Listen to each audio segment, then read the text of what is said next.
Hello, everyone, and welcome to episode 150 of Parenting in Real Life.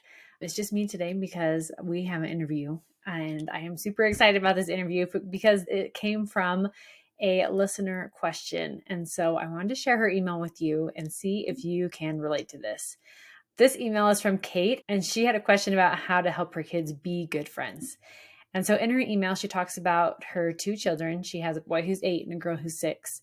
And they play together and they have cousins and play dates. So they have lots of practice of being around other kids and having friends at school and all that fun stuff. But here is her question. She says, I have a friend who brings her son over to play who's 8 almost every week. And lately we've been struggling.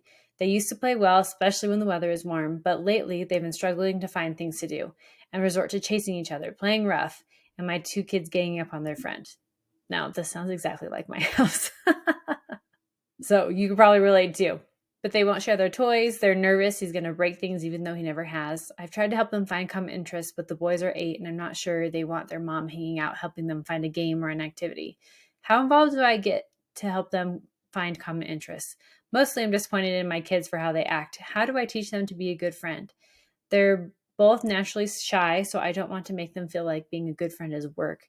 I really appreciate my friend and value our friendship, so I'd like to find a way for the boys to be friends, and my daughter too, if possible. Any advice or suggestions on this would be great. So I looked all around to see who I could have help us with this, and I found Stephanie from Empowering Girls, and she is all about relationships. And so we have a great discussion about how to help our kids be good friends and how much should we get involved and what are some things that we can do to point out what good friendships look like. And so I hope you find this episode helpful when you're helping your kids try to be good friends. I think this is such an important skill to learn, especially as our kids get older and they're going to start finding themselves in different situations and around different people. And this will be a good way to help them learn how to connect with people and how to be a really good friend. So enjoy this episode with Stephanie, and both Alan and I will be back next week. So we're excited to see you then. Hi, I'm Alan. And I'm Alexis. We had 5 kids in 7 years. People think we're crazy, and sometimes we think they might be right. But most of the time, we love it. We hope this is a place where you can learn to be a better parent, but without taking yourself too seriously. Whether you're a new parent or have a few years under your belt, we hope you can find something new to think about. Or laugh about. After all, this is Parenting in Real Life. All right, well, we are so excited to have Stephanie with us today, and we are going to be talking all about how to be a good friend and make friends. So this is going to be a great conversation. We definitely need this in our house. But before we get started, Stephanie, why don't you introduce yourself to our audience and tell us a little about yourself? Oh, thank you so much. It's a pleasure being here. My name is Stephanie Valdez. I am a youth mentor, a podcaster as well, and a speaker. My business is called Empowerful Girls, and I do workshops. I'm in Las Vegas with after school groups and also some summer little camps. I also have a podcast called 10 for Teens and Tweens. I also speak to youth groups, and I am all about helping youth and especially girls. I mean, my business is called Empower for Girls, but all youth grow curiosity, compassion, and confidence because they are incredible youth and they're also facing a lot of challenges. So if we can help boost them to know that they can take on what's facing them, then they'll just keep succeeding and being great examples to each other too. So I love that so much. I feel like especially girls just need that so much right now. They just need the boost, the confidence, the education. And I've seen like your classes pop up on your Instagram. I was like, oh, dang, because we're in Utah. So I want to be able to have them go and attend.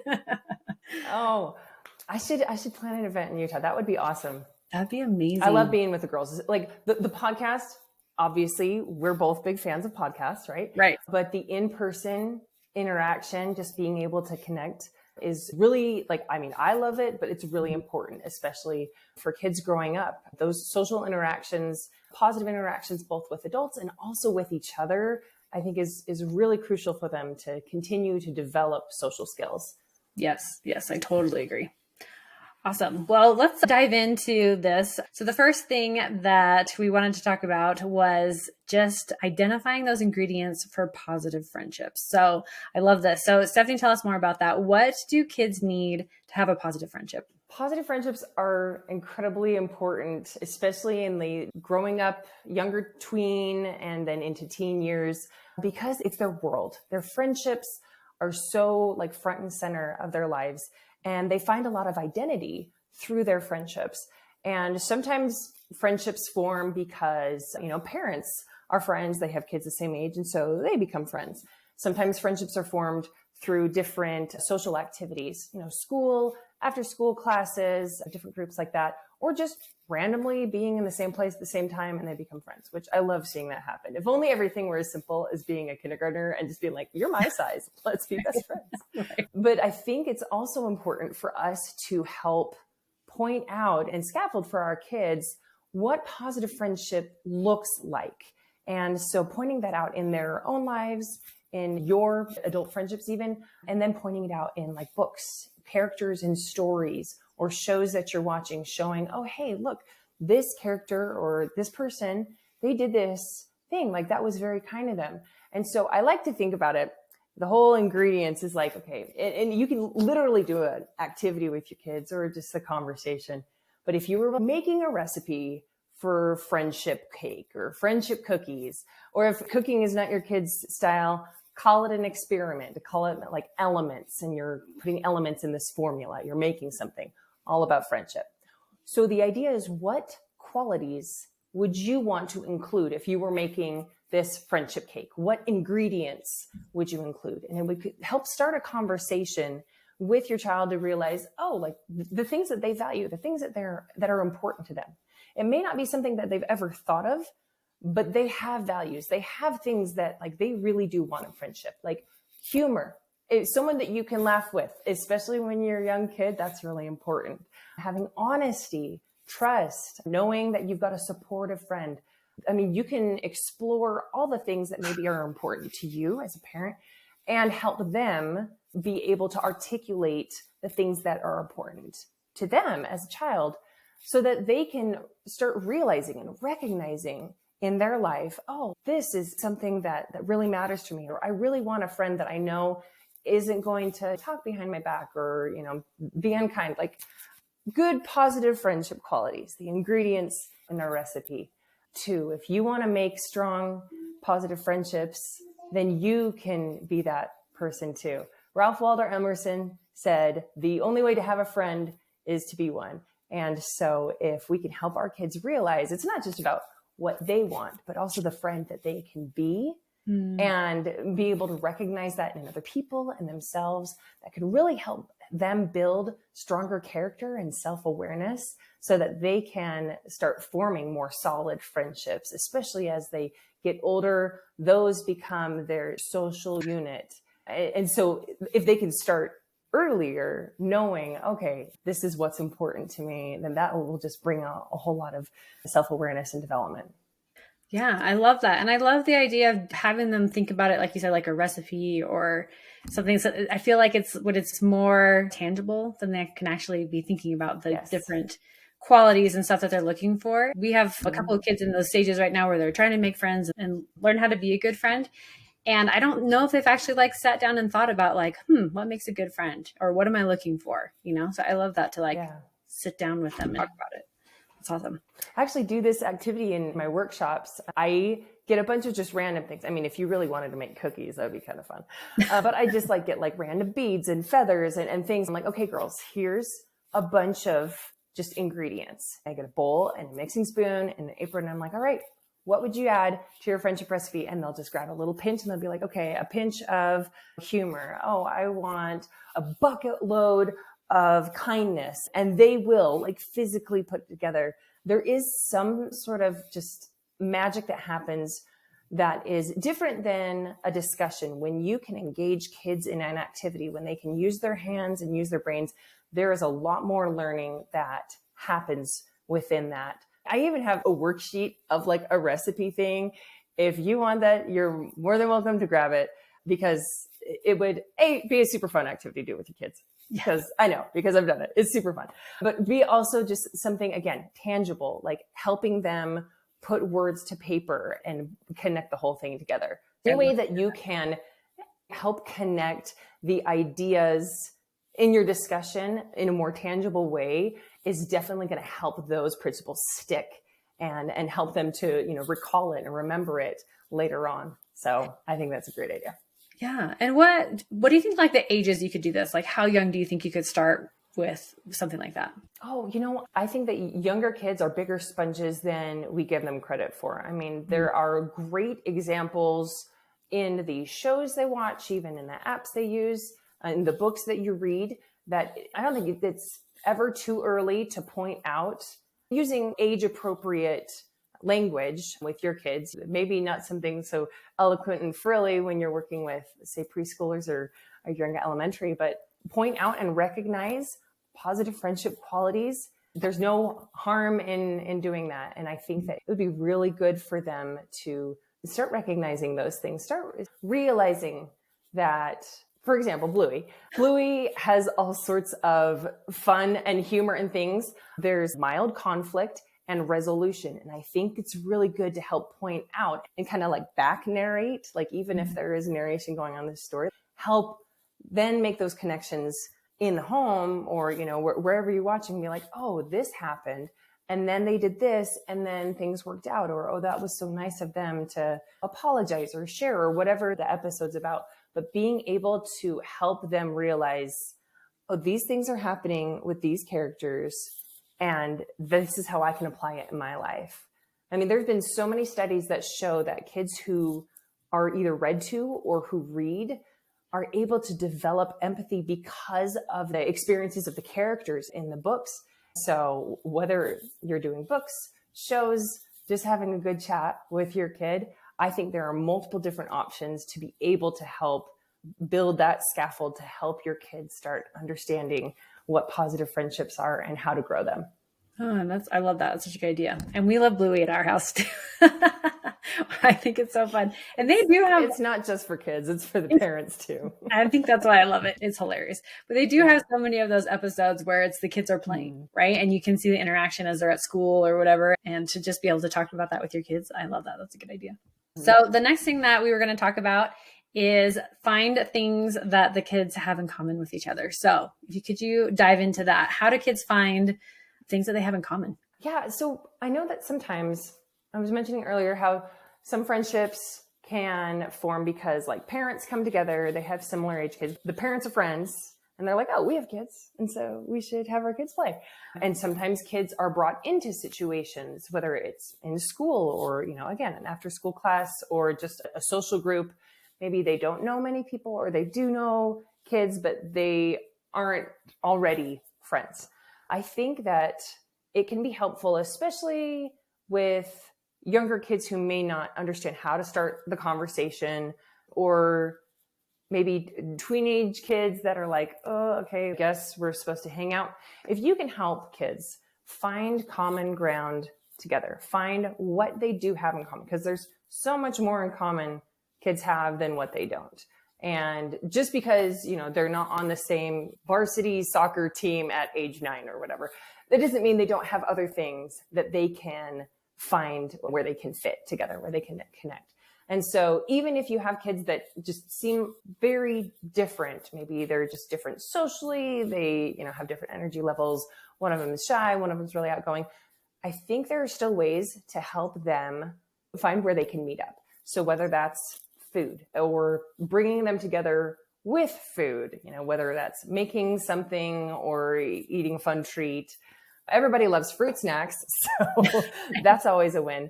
But whether it's favorite food or a mealtime, interests, if it's not the same sport, then other things they do besides their after school activities, shows that they watch. Bluey, clearly, we've already established this is a favorite here, or even music they listen to with older kids. If there is a way to find where you can understand and respect, you know what? Yeah, you aren't on the same different teams. You have different interests or strengths, but like, where do you meet up? Where can we have you guys start to connect and helping them stretch themselves to learn how to interact and build, even if it's not like this massive, strong friendship, just like being able to be social with people who are new, who are different, who aren't familiar, but still being able to have an enjoyable time. I think that's a really important thing, because there are going to be multiple scenarios where, whether it's like a family reunion where you haven't seen people for a very long time, or, you have distant cousins that have never met your kids. If you can help them find a way to connect, bring them together with a game that everyone likes or is easy to join in on, I think that there are great opportunities that we can help lead them into, that then they can take the reins and go with. Just a little bit of parent guidance or involvement, they can, take it and run with it. And I think that would sometimes be a lot more effective than just being like, oh, go play with the kids, Right. and they're just like, oh, I don't know. My daughter's had that experience. Like, I don't know anybody. I don't know what to do. And I'm like, start having some conversations, ask them what they're interested in, tell them what you're doing. You never know until you start. There may be times there is going to be very few things that you can find in common. So I think in those scenarios, I'm more than happy to keep talking about common ground, but I think that conflicts are a really important thing to help kids understand and learn how to work through. We obviously want our kids to have positive experiences and good friendships. And we're just like, yay, everybody be friends and be nice and be kind.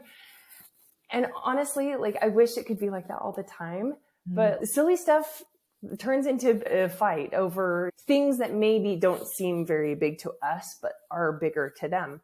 And so when friends are together and they can't agree on what to do, they can't agree on something to play, helping our kids understand, okay, if you can find something that you can do together, find something that they choose, and then find something that you choose. Like, can you try to take turns and work through that?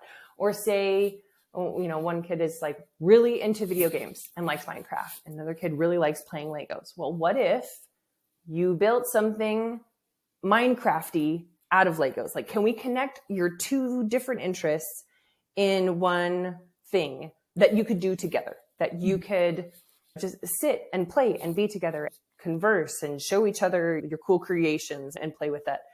Is there a way that you can take different things and find some sort of connection point? It may have to start from the imagination of the parent and then help the kids take the lead and go with it. But also just helping our kids understand we don't always get to do everything we want to do ultimately, like ideally. And so understanding compromise, like, oh, okay, here's something that we can do together. And the next thing we do, let them choose. And you can try to do something new and different. And then likewise, you choose and they try to do something different. I think that helping them understand that, like, not everything is going to be your favorite. Not every food you eat is going to be your favorite. Not every activity. You don't always get to have your favorite things, but also trying new things can be a good thing. Being able to give and take in relationships and friendships is incredibly important. And also being able to communicate the things that you want and need in an effective way that helps continue to strengthen the relationship without being like overbearing, or also without letting kids bulldoze you. The thing is, friendships are not so simple when they're little, and they grow and they become more complicated, but they also become a lot more enriching and validating for kids as they get older.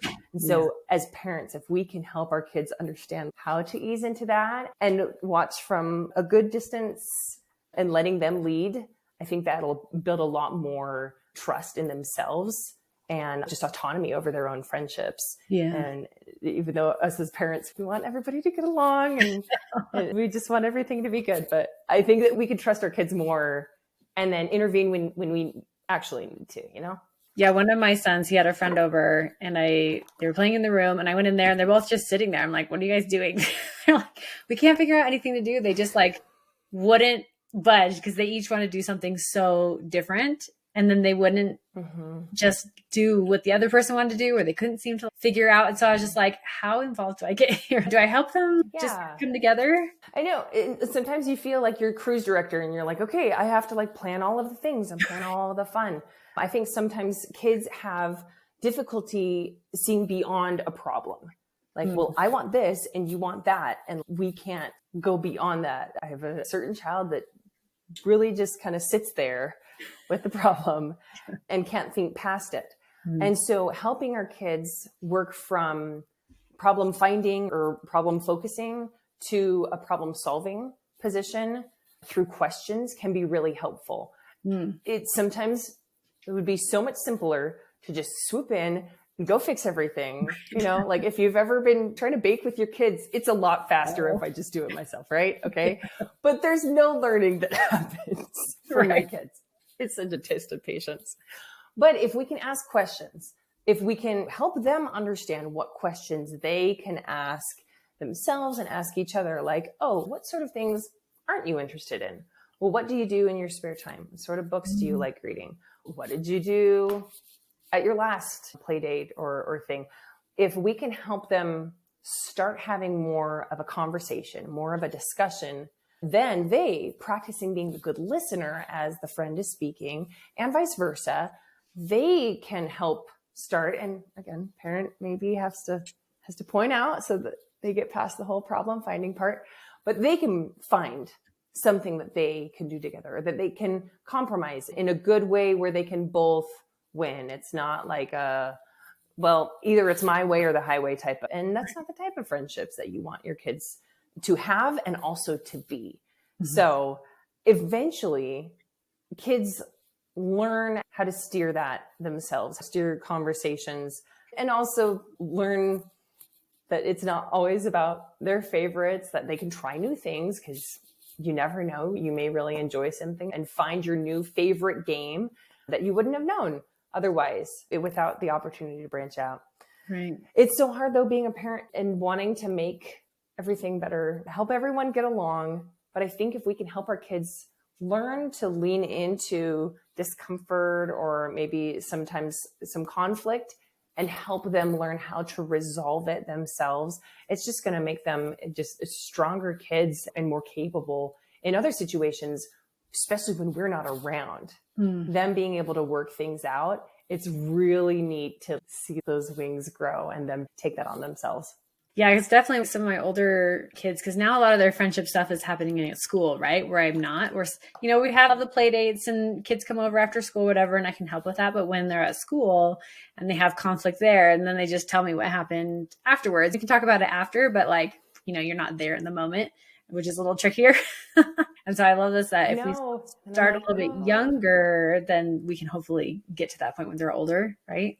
And even if they are older, I think it's still great that you're having these conversations about what happened when you weren't around, helping them explore their feelings, how they felt, how they observed what other people were going through, learning how to ask your kids, like, hey, do you just want me to listen right now?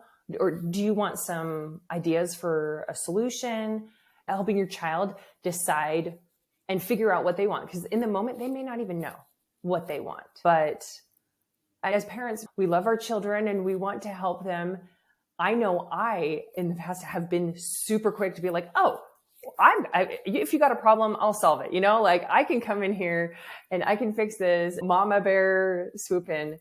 And I realized that as helpful as that I think that might be, it's not helping them to get through it at their pace, find their way through it. Just learning to just sit with them and listen, ask questions about just where they're at in that moment and how they're feeling, asking what I can do to help, asking if they want me to get involved. But most of the times my kids have been able to sort things out. And I think it really helped them just knowing someone was there to listen. I think even if we think their problems, their issues, the conflicts are silly to our kids, if we're trying to solve it too quickly for them and they're not ready to move forward, they may have to sit with that problem just for a little bit before they're ready to move forward with a solution. It's such a tricky thing too. I mean, there are certain situations that absolutely parents should get involved. If there's anything where your child is being, physically, emotionally, any sort of harm being done to your child, any sort of abusive thing, absolutely get involved. If it is not that, it's so hard to just hold back as a parent and help our kids through the discomfort. But honestly, that's where so much growth happens, when they realize that oh, I did make it through this. And my parent was here with me, and they saw me. Like, they didn't like completely ignore me, and they also didn't hover helicopter and like look through the blinds, making sure that I'm okay. Anyways, parenting is such a fun thing, right? It's such an experience, but also there is so much joy and reward in seeing our kids stand on their own, stand up for themselves, stand up for each other, and be able to like resolve conflict themselves when we're not there or when they're away from home and guidance. So yeah, awesome. I love that. Well, this has been so awesome, Stephanie. I think this will really help people just help their kids just be better friends and find better friends. But before we finish, I'd love if you can tell us where everyone can find you and all that fun stuff. We'd love to be able to send them your way. Sure. Yeah. My website is called empowerfulgirls.com. It's spelled EMPOWERFULGIRLS.com. I'm also on social media at empowerfulgirls. And I have a lot of just the same type of topics that I talk about on my podcast, just a dose of unfiltered, uplifting alternative to what's in their feeds. So you can find me there. If you're in Vegas, you can check me out in workshops, but also I do speaking events. And so I'm kind of all over the place. I love it. And you need to come up to Utah so that we can have a special event up here. I would love to. Let's do that. That would be awesome. That would be awesome. I think that would be great. No, this is really great. I truly appreciate you having me be a guest. This has been such a pleasure talking with you. I love what you're doing. Parenting in real life. Like, this is real life. This is, what we are facing, what our kids are facing now. And so helping to both strengthen parents and also helping parents to be able to strengthen their kids is such a wonderful and helpful thing, so needed right now and appreciated. So I love what you and your husband are doing with the podcast. I think that thank you. We are all in this together. Honestly, we're all just trying to help ourselves be good people and helping our kids become good people. And the fact that you have listeners listening to this, like, obviously they're doing a great job. If they care so much about parenting, right. They're already doing a great job because they're listening to this podcast. And so they're doing better than they think. Right. So if parents, if you hear me, I'm telling you, like, you're doing a great job because you're here. Yeah. Oh, I love that so much. Awesome. Okay. Well, thanks again, Stephanie. Thank you so much.